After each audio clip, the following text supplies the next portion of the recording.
Pisima thakra mana Julika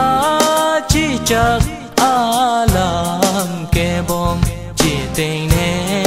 et lo mana Kang hon vang tha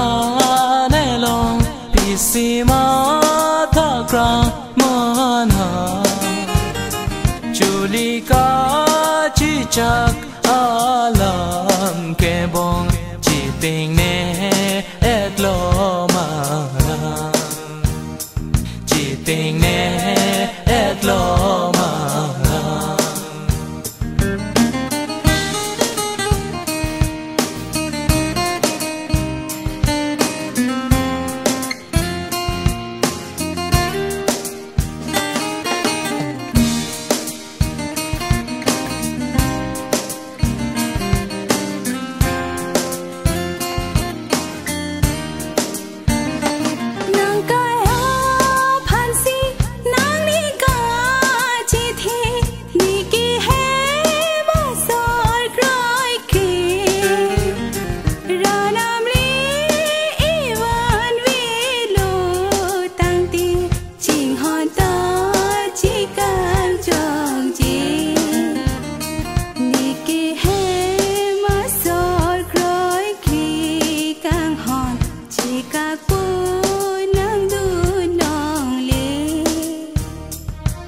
hon la pu son ke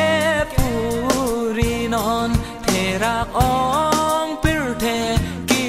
hon malom su vet a pir the ki hon ning ki oi a son ki hon ning ki oi a son ki hon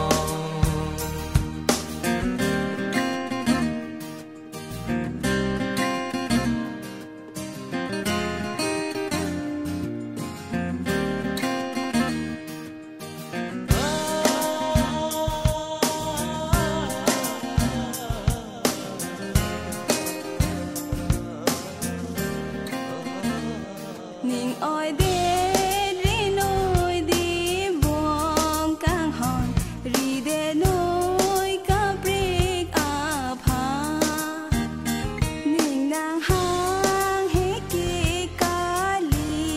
nang phat chi ni non ni bong ni phan nang ne lo ang rong ka break a phan ke nang phan de Sima tha ne nang pe ne ching hon o pu lo te chom he ta chi ka kon e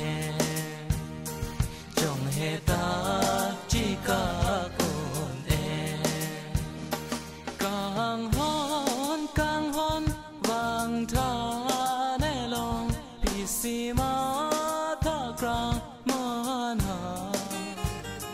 Julika chi chak alam ke bong chi tình ne et lo ma chi tình ne